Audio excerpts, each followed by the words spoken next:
एक बार गुरु महाराज जी ने कहानी सुनाते हुए बताया कि एक बार राजा भोज के दरबार में एक सवाल उठा कि ऐसा कौन सा कुआं है जिसमें गिरने के बाद आदमी बाहर नहीं निकल पाता। इस प्रश्न का उत्तर कोई नहीं दे पाया। आखिर में राजा भोज ने राज पंडित से कहा, इस प्रश्न का उत्तर 7 दिनों के अंदर लेकर के आओ, वरना आपको अभी तक जो भी इनाम धन आदि दिया गया है वो सब वापस ले लिया जाएगा तथा इस नगर को छोड़कर तुम्हें दूसरी जगह पर जाना होगा। 6 दिन बीत चुके, राज पंडित को कोई जवाब नहीं मिला। निराश होकर के वो जंगल की तरफ चल दिया। वहां उसकी भेंट एक गडरिये से हुई। गडरिये ने पूछा, आप तो राज पंडित हैं, राजा के दुलारे हैं, फिर चेहरे पर इतनी उदासी क्यों है?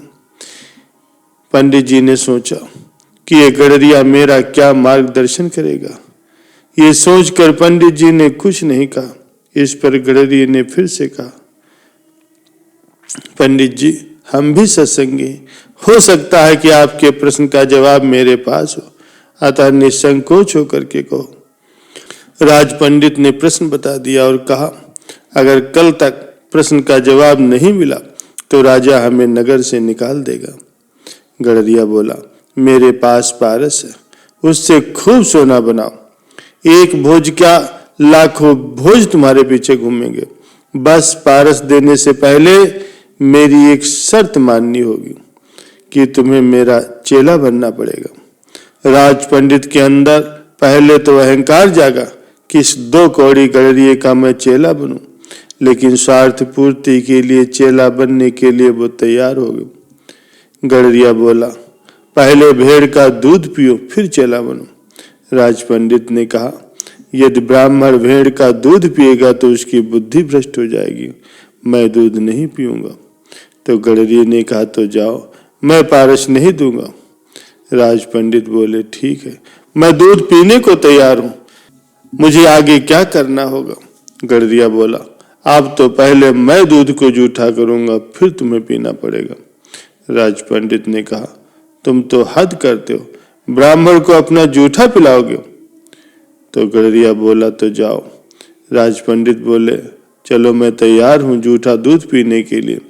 गडरिया बोला, अब वो तो बात गई, अब तो जो सामने मरे हुए इंसान की एक खोपड़ी का कंकाल पड़ा है उसमें मैं दूध दूंगा, फिर उसको जूठा करूंगा, फिर तुम्हें पिलाऊंगा, तब तुम्हें मिलेगा पारस, नहीं तो अपना रास्ता ना पिए। राज पंडित ने खूब सोच विचार करके कहा, है तो बड़ा कठिन काम, लेकिन मैं तैयार हूं।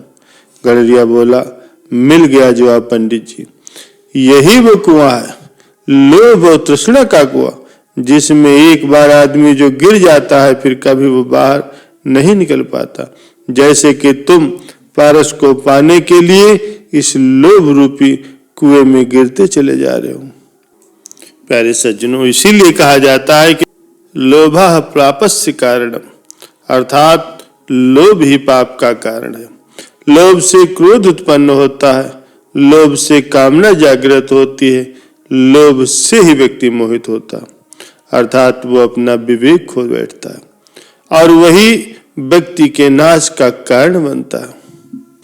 श्रीमद् भागवत गीता के अनुसार रजोगुण से उत्पन्न काम, क्रोध, मद, लोभ आदि समस्त मनोविकारों में लोभ ही सबसे प्रबल मनोविकार है, जो सभी पापों का मूल कारण भी है।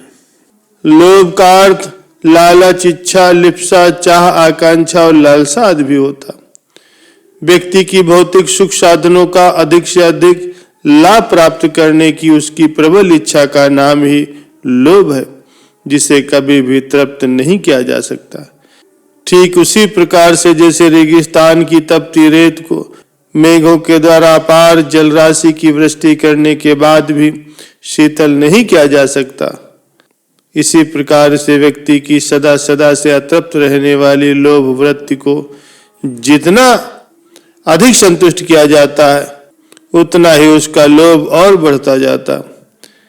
प्यारे सज्जनों, अनेक शास्त्रों का ज्ञाता और श्रोता, समस्याओं शंकाओं के समाधान में निपुण पंडित भी लोभ लालच के वशीभूत होकर के क्लेश यानी कष्ट की अवस्था को प्राप्त होता है।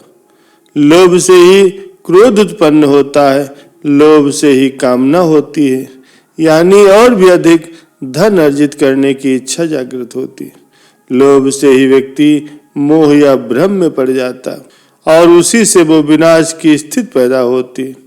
इसीलिए लोभ पाप का कारण माना जाता है। प्यारे सज्जनों, मैं समझता हूं कि लोभ करना और अधिक से अधिक भौतिक संपदा बटोरना मनुष्य की जन्मजात स्वाभाविक प्रवृत्ति है। उससे मुक्त होने के लिए मनुष्य को तप का सहारा लेना पड़ता है, अर्थात संत महापुरुषों के सत्संग और नाम सिमरन का सहारा लेना पड़ता है।